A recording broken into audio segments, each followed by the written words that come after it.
Can go to bed?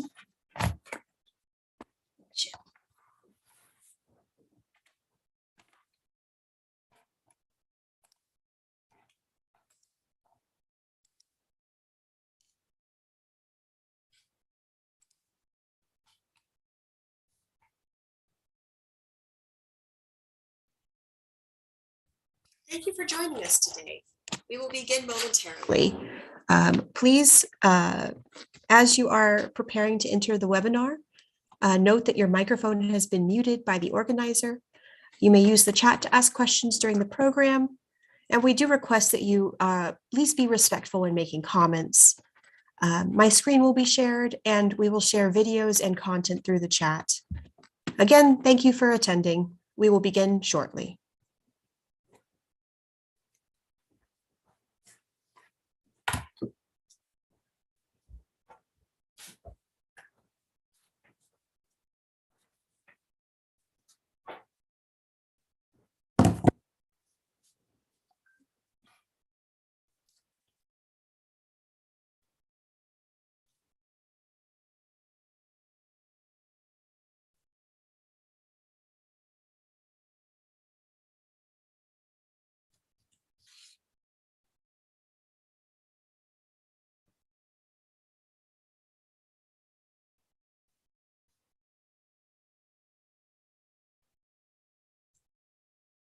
Welcome to our Essential Soft Skills class. We will go ahead and get started in just a few minutes. There is a handout available for today's class in our Google Drive, as well as will be linked in the chat. We may also share additional resources. Your microphone and camera have been muted and disabled. You will only hear library staff during this class. You will not see staff, just our screens, and staff cannot see you. The chat is available for you to ask questions throughout the program. Again, welcome. We will begin momentarily.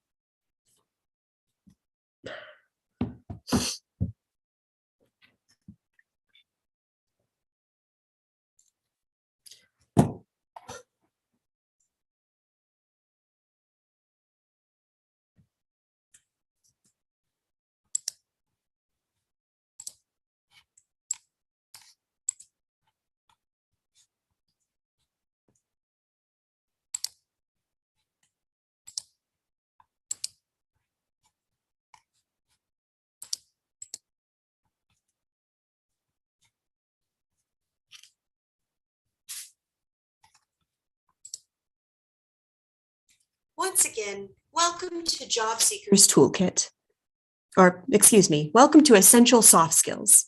Today's class will be hosted by Bryn Kiefer with the Plano Public Library and assisted by Caitlin Tips. Before we begin, I need to let you know about some ground rules we have set up for today's program. You will be muted during this class, and we have video blocked. You will only see the instructor's screen. At the top of your screen, you can find an exit full screen option if you need to get to other things on your computer during today's class. You are welcome to ask questions during the program or request that the instructor repeat information at any time. You should see an icon at the bottom of your screen that says chat, which you can click to open the chat window. Chat is set to be seen by library staff only. Please note that any inappropriate comments will cause your immediate removal from the class. Questions may be answered in the chat box, be held until a break, or for the end of class, or asked at that time if they are pressing. In our Google Drive, you can find a course handout with additional information. We have also shared links in the chat. A recording of this class will be available in a few days. If you would like to watch today's class and then review after getting the recording, that is an option. We will try to take it slow in case you are taking notes or accessing resources along with the instructor. Good afternoon. My name is Bryn. As we get started, I do need to remind you that I am a librarian, not a business expert, and today's class is intended to be an overview of essential soft skills, not too in-depth of a course. We do have several learning objectives that we'll be covering today. We will be aiming to explore key differences between soft and hard skills. Soft and hard skills have some differences between them, as well as some similarities, and we'll talk about those a little bit. Explore several categories of soft skills. The concept of soft skills is a very overarching thing, and we want to talk about some of the different examples that exist. Highlight several essential soft skills. We will cover in a little bit of depth a few soft skills that we've agreed are fairly important in the grand scheme of the workforce. Develop techniques for assessing and improving individual proficiency in any soft skill. Soft skills can be improved upon, and we think it's important that you develop the skills to work on those soft skills that you're interested in. Lastly, review examples of demonstrating soft skills during a job search. How can you show soft skills to prospective employers? We have some ideas and suggestions for you. Before we go into our first learning objectives, are there any questions? Not yet. Fantastic. So, introducing soft skills. What are soft skills? We are defining them here as a broad category of work proficiencies that are innate, unique, qualitative, and subjective. Essentially, anything done in a working environment that is not considered a hard skill is a soft skill. Of course, that encompasses a broad variety of abilities and social skills that are very difficult to define and in some cases difficult to develop, but they are very important. That is because they represent the ability to work with people, respond to unexpected circumstances, and make beneficial decisions. These reflect a unique fabric of human reality and individual differences. Essentially, no person can have every soft skill, but everyone has a unique blend of soft skills and abilities that make us human, unique, and precious in our own right. Hard skills versus soft skills. It can be difficult to define their differences in some cases, but let's talk through them. Hard skills are skills that are technical in nature or otherwise can be learned through study and education. We demonstrate hard skills through certifications, degrees, portfolios, and other similar aspects of our careers. Some examples are skills such as copywriting, accounting, or coding. These are all skills that can be learned and developed. And while they might involve some level of soft skills to be proficient in, the skills themselves are demonstrative and can be quantified. Soft skills, on the other hand, are learned primarily through experience and practice. They are demonstrated through references, testimonials, and anecdotes. These are things that, other people hear about us as we are developing our careers, developed through networking, and so on like that. Some examples of soft skills are communication, creativity, and work ethic. These are things that, while they can be developed, are slightly more challenging to do in the traditional sense. However, both hard skills and soft skills can be learned and developed, and both are incorporated into our job reviews, as well as factored into decisions such as promotions, raises, and hiring. Both are very important, suffice to say.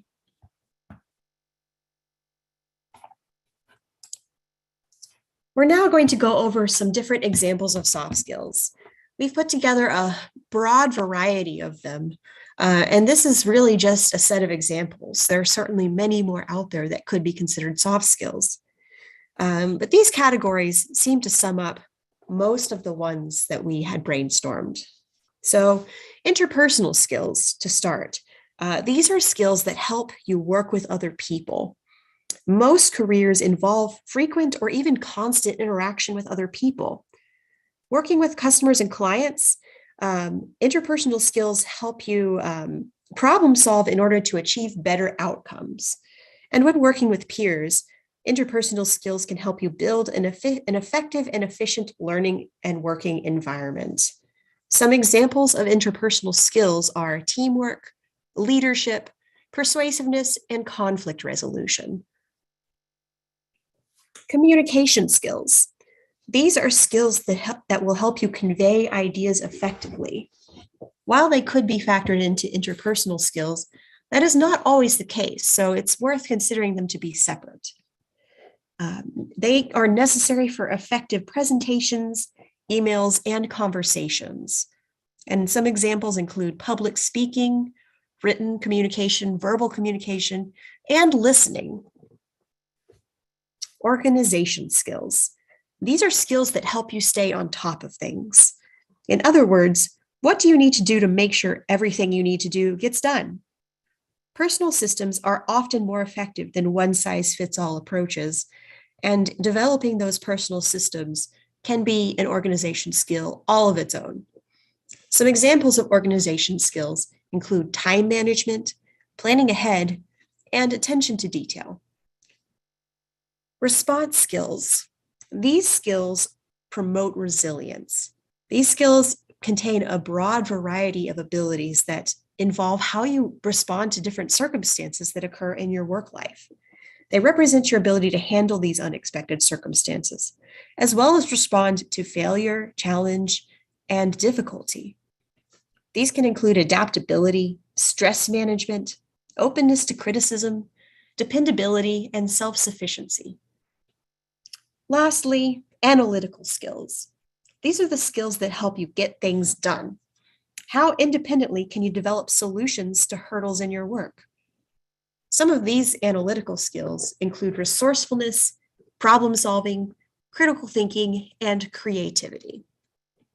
Before we move on to the next slide, are there any questions?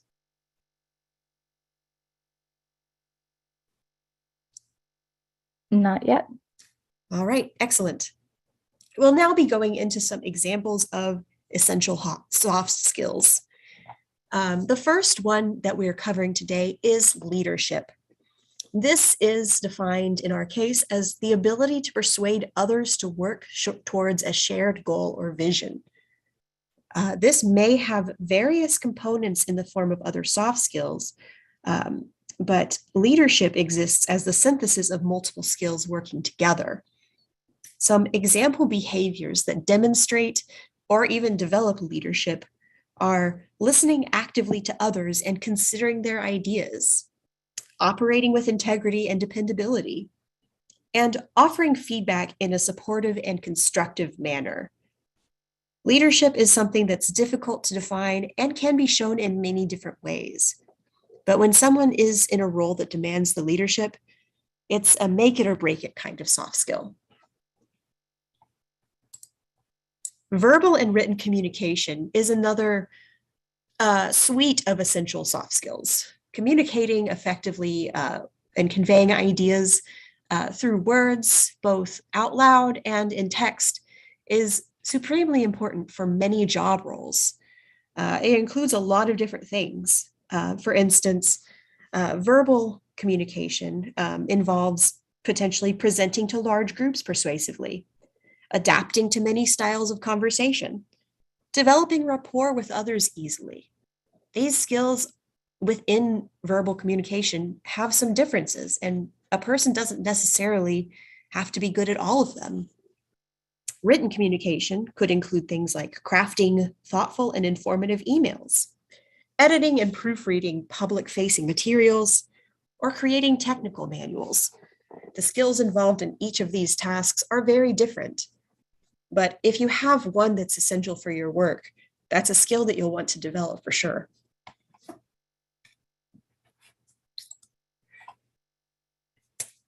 Attention to detail. This is the ability to observe and foresee minute aspects of logistics and products. This is often necessary, or rather to say, it's necessary to have a high familiarity with the subject in order to develop that attention to detail. Obviously, if you know exactly what something should look like, it's much easier to determine when something is wrong. Some examples of demonstration of attention to detail includes noticing and correcting errors within public-facing resources, assessing workflow challenges and making recommendations for improvement, and developing successful checklists for task completion. Before we continue, are there any questions about the first three essential soft skills? Not yet. All right, excellent. Next, we'll cover stress management. This is the ability to recognize symptoms of stress and overwhelm and take action to counteract negative results. Some possible negative effects of stress can include withdrawn, snappish, and irritable demeanor, delayed work products, or even a physiological response such as possible illness. These are all things that you want to be able to prevent before they interrupt your work.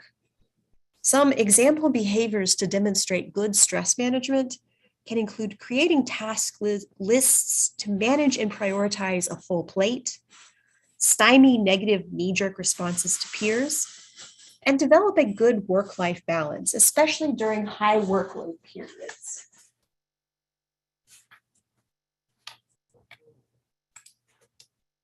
Openness to criticism. This is the ability to accept and apply critique to products and behavior.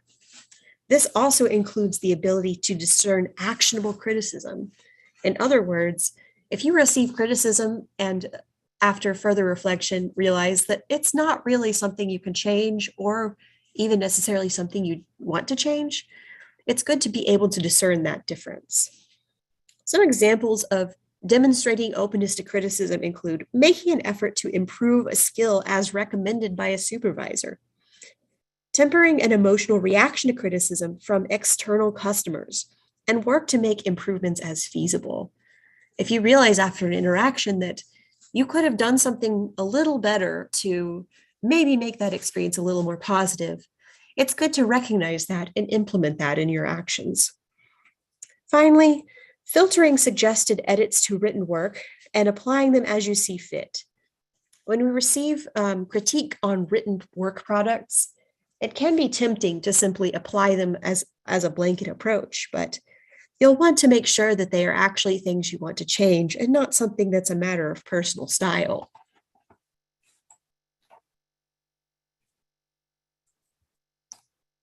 And dependability. Dependability is the ability to reliably complete work tasks and maintain an even-keeled demeanor. This can apply to both work products and behaviors. You can demonstrate dependability in your work products by completing your tasks and creating your deliverables with time to spare. And you can also develop and demonstrate dependable behavior separate from your work product. Some examples are accurately communicating your availability to staff members who may need to contact you. In other words, if you're busy quite frequently, you want to find a way to reliably communicate your periods of busyness and periods of availability to those that may rely on you. Complete work in advance of deadlines. And if you're unable to complete specific tasks, reach out to let relevant individuals know. It's better to realize your limits and reach out for help early on as opposed to waiting until the last minute. All right, that is the last of our essential soft skills that we are covering. Are there any questions about these soft skills so far? We did have a question about more leadership soft skills, since you mentioned that these can often be combined with other soft skills. If you had any further examples of those skills that can make up leadership? Certainly. So kind of referring back to our the examples list, leadership looks a lot of different ways depending on your circumstances. For example, if you are acting as a manager of several different people, leadership in that circumstance looks different than when you are part of a team as an individual contributor. So if you are in a managerial role, your leadership might look like having decent public speaking, or at the very least, verbal communication skills. You might be involved with conflict resolution and persuasiveness. You also would need to demonstrate openness to criticism. While if you are demonstrating leadership from an individual contributor level, that can look like things, dependability and problem solving, so you can demonstrate that you are able to complete your tasks and other people can turn to you for assistance. And of course, communication is a vital part of that as well. Do we feel like that answered the question?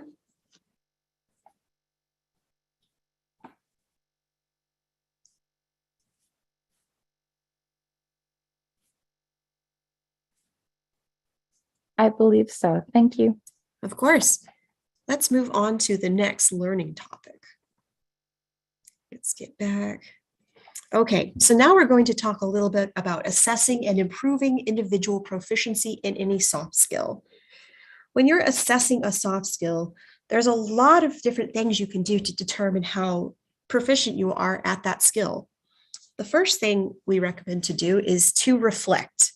You can ask yourself, what are some ways that other people demonstrate this soft skill? Make your observations to determine how someone you respect demonstrates even or level-headedness or dependability. Or on the other hand, if you have someone that you don't want to replicate, how do they demonstrate a lack of a soft skill? You want to assess what are some ways in which you use this soft skill in your work or life. As we have talked about, there are many ways you can demonstrate several of these soft skills, such as communication, leadership, dependability. A lot of them are very application specific. So you'll want to recognize what aspects of that soft skill you are interested in developing. I'll also ask, what aspects of this soft skill are you already confident in, and what do you struggle with? If you're working on developing your communication and you know that you are able to write things out very proficiently, but maybe struggle with expressing them verbally, then you know exactly which aspects of communication you want to work on. You also want to review recent successes and failures. So as you look back on your recent work and life experiences, you'll want to consider where that particular soft skill came into play and how you were able to succeed or fail with it. If you know that you have many recent successes with a soft skill, that's a pretty good indication that maybe you have some level of proficiency with it. You can also ask for feedback from trusted peers or even your supervisor. Often it's difficult to determine how proficient we are with any one skill, especially when there's very little objective criteria for determining that. Someone that you can ask for candid and appropriate feedback is a really good option for you. There are also online assessments that you can take. And in many cases, those can at least provide some context for your knowledge of your own soft skills. Lastly, you'll want to translate your observations into a holistic understanding of your skill level. So you'll want to make sure that your observations are actually truly reflective of your abilities. If there's some context that led to your failure in something as opposed to it genuinely being a result of your skills, you'll want to consider that as you're assessing. If you're not sure what soft skill to assess, there are some things that you can look into.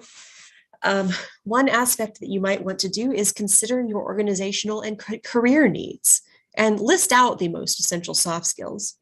We've talked about several in this presentation that are fairly universal, but your specific skills that are applicable to your career and life may differ from them, or there may be others that we haven't even listed at all in this presentation.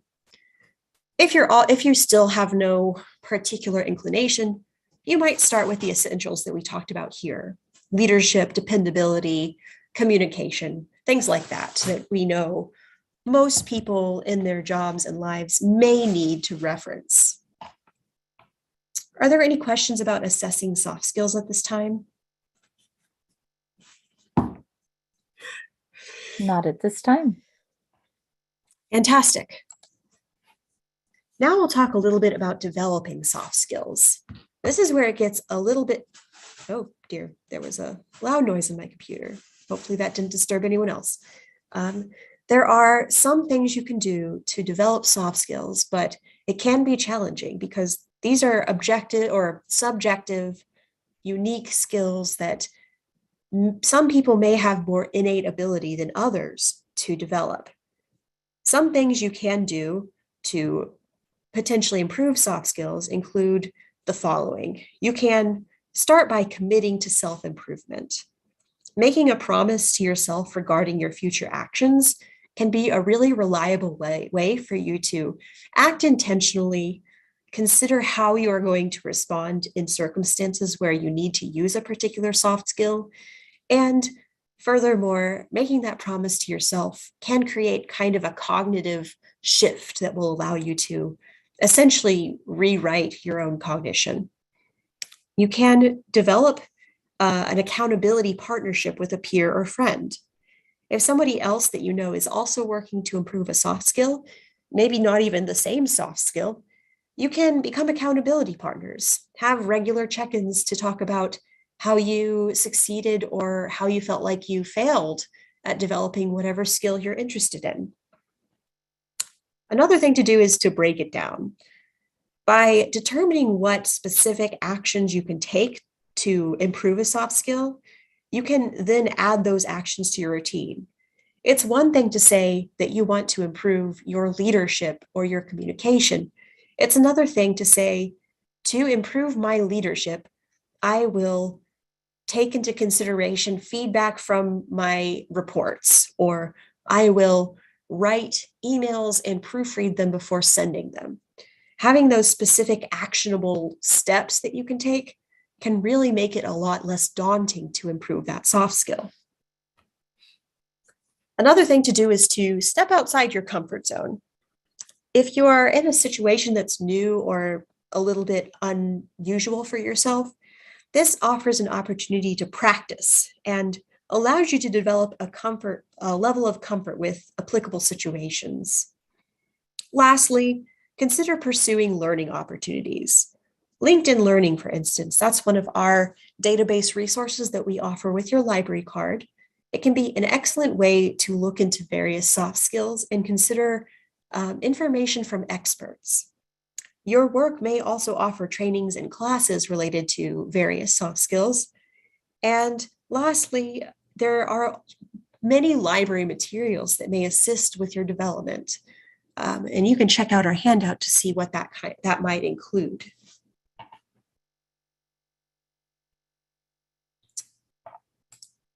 All right, we're going to talk a little bit about self-reflection.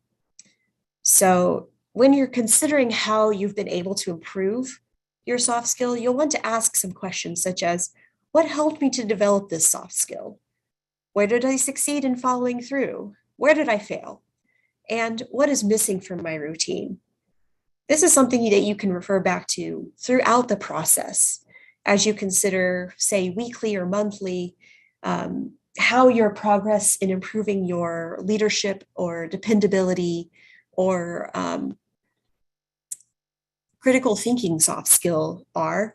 You can really look back and consider what you actually did to improve the soft skill and how successful you were.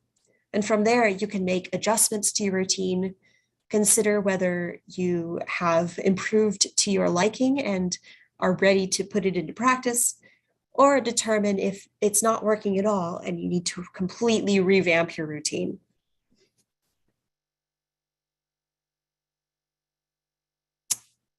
Are there any questions about developing soft skills at this point?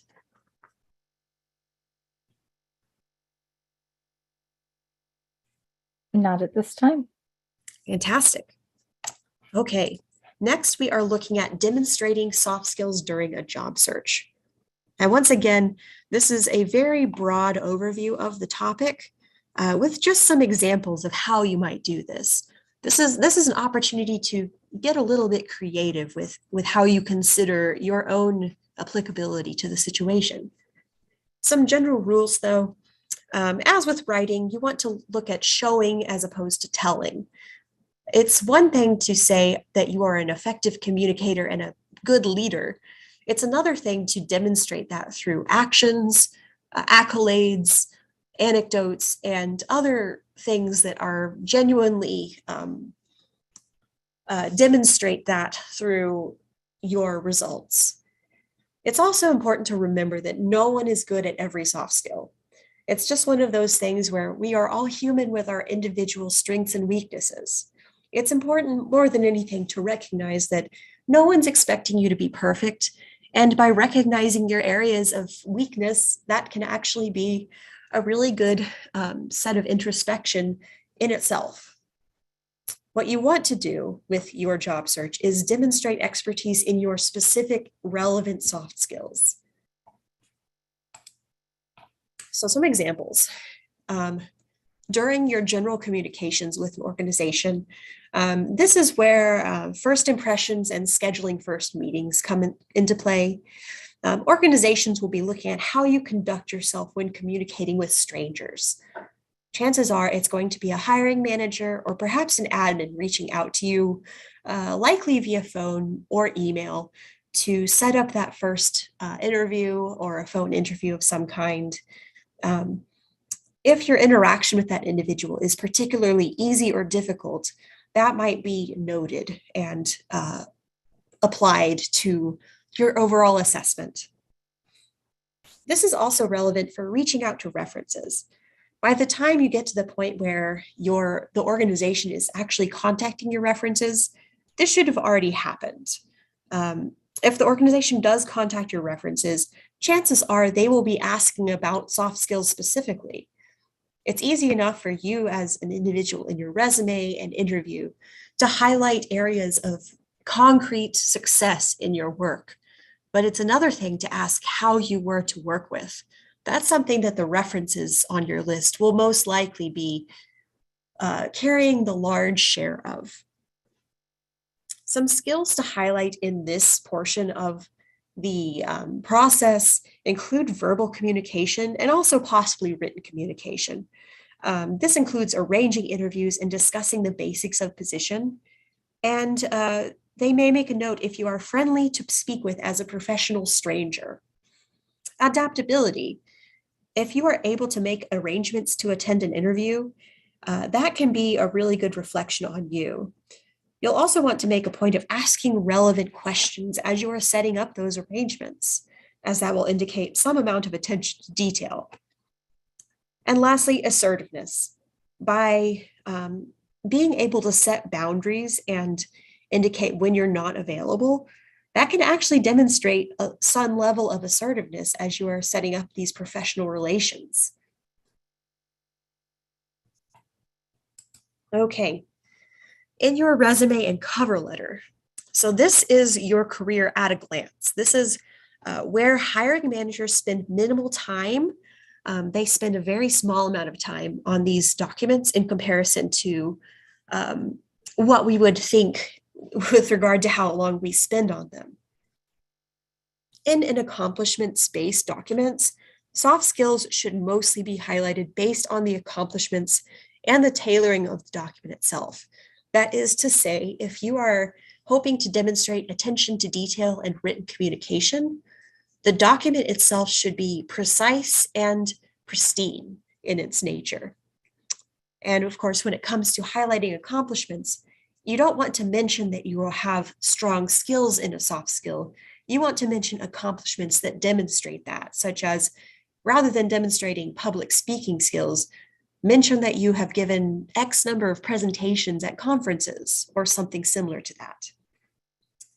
Much of the understanding of soft skills may come across subconsciously and simply leave the hiring manager with a good impression, as opposed to leaving them simply thinking, oh, this person is good at public speaking. They'll simply have an inclination that your skills may match what they're looking for. You'll want to choose what skills you highlight based on the specifics of the position. So in general, your resume should be somewhat tailored to match the specifics of your career and the path that you are taking.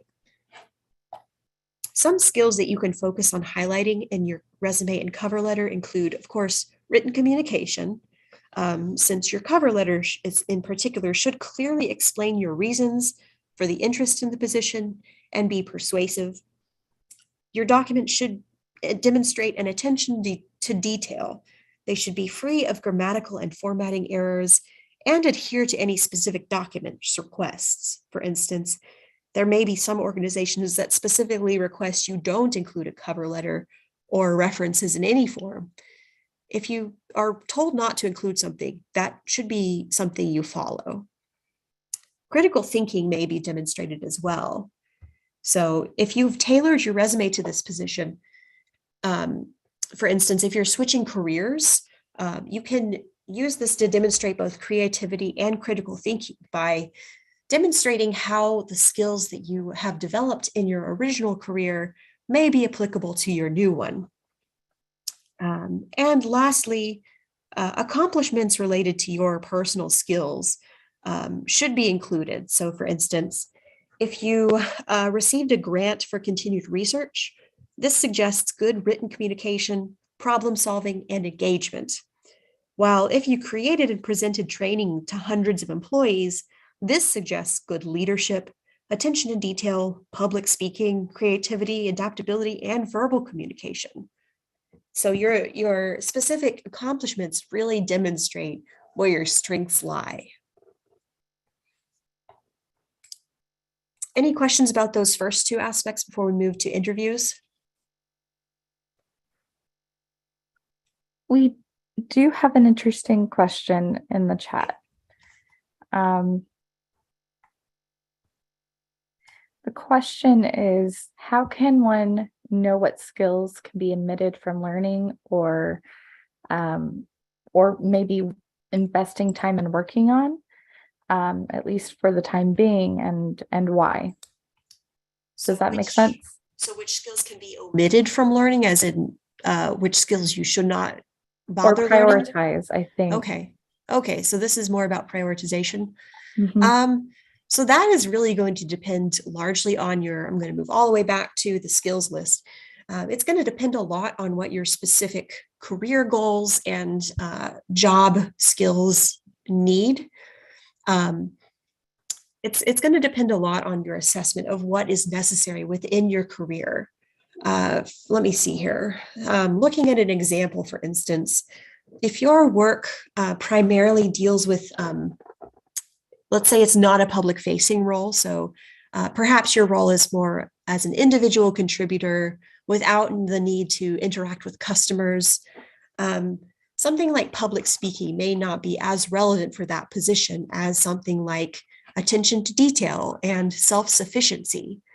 Skills where you can work effectively on your own without needing a lot of supervision can be important for that.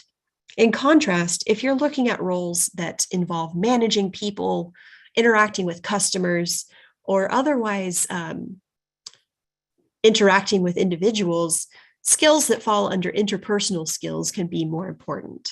So really, it comes down to your assessment of your specific needs. Does that make sense? If you have more specific details that you want to ask about, we can certainly take a look at that.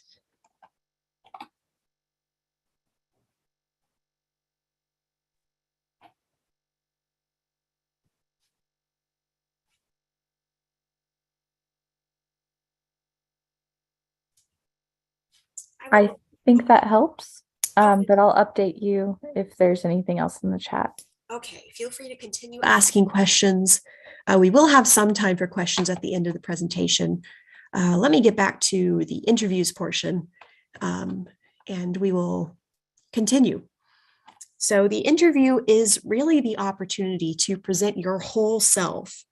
It's focused on soft skills. Most likely, if you have reached the interview portion, your hard skills fit the bill. The interviewer and the organization want to see your soft skills in action. And if it's a situation where your hard skills are not quite where they need to be in order to succeed in a role, the interviewers may still want to interview you to see if your soft skills will essentially make up for where your technical skills may still be lacking. After all, we've established that hard skills can be learned but through education and through practice. Soft skills generally are considered to be a little bit more innate. So the presence of soft skills may override a lack of hard skills, if that makes sense. You want to go into an interview knowing your strengths and weaknesses. This is really where questions such as, what are your strengths and weaknesses? Tell us about a time when you had a conflict with a coworker. Things like that. There's all kinds of scenario-based questions where interviewers really want to hone in on what you know to be your weaknesses. And demonstrating that weakness is not a problem so much as it is an opportunity to demonstrate self-awareness and explain how you are working to improve a soft skill where you may have challenges. You want to really consider on how you're working on those weaknesses and be willing to offer that information in an interview.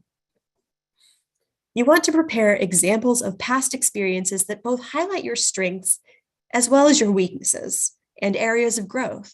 If you have developed and worked hard to improve on a soft skill, that is important for an interviewer to see. As you can explain one skill, you may be able to continue improving other skills in the future. Some skills to highlight: verbal and nonverbal communication. Nonverbal being important because so much of our communication with others really comes through nonverbal communication. So by focusing on those, you can really develop rapport with your interviewer. You also can demonstrate active listening throughout the interview. If you are able to effectively respond to given questions and truly get at all portions of the question, you can truly demonstrate that skill. And of course, this is where you'll want to demonstrate skills that are highlighted by the scenarios and experiences that the interviewers asked you about. So if there are specific skills that are relevant to your industry, most likely your interviewer will ask scenario-based questions to cover those skills. That's really where you'll want to respond suitably to demonstrate your proficiency with those skills. Okay, that is the last slide of our presentation. Are there any questions at this time?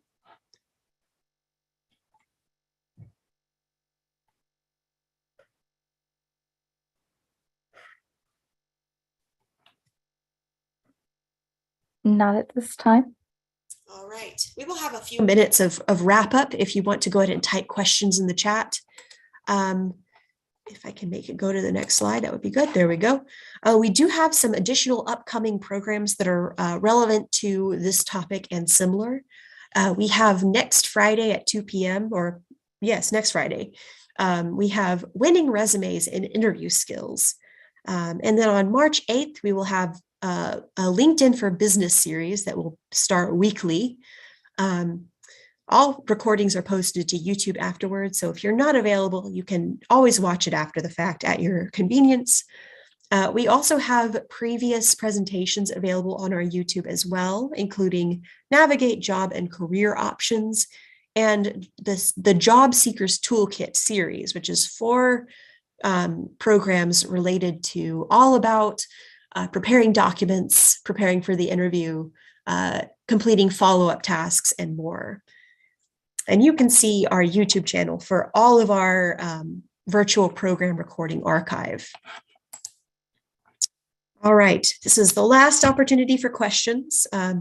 Also, that is my contact information on the screen. If you have any questions you'd like to email to me after the presentation, we are happy to assist you and provide additional resources.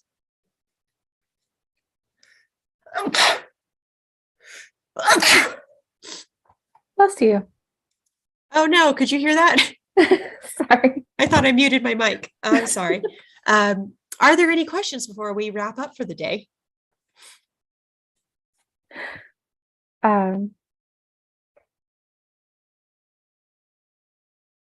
Not that I can see, but we did have a request for your slides from today's program. If they email you, is it possible for them to get those? Yeah, I can provide those. Just send me an email and I will attach them to the response.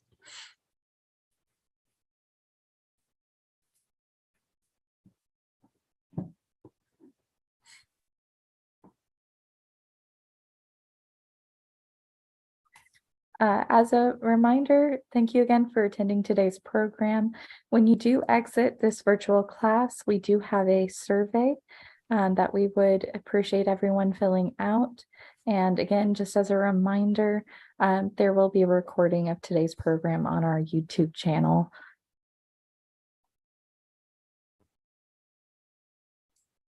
Thank you, Caitlin. If there are no further questions, we'll go ahead and wrap up. Thank you so much for attending today. We'll hopefully see you at some of our future programs, virtual or in person. And have a great day, everyone. Stay warm.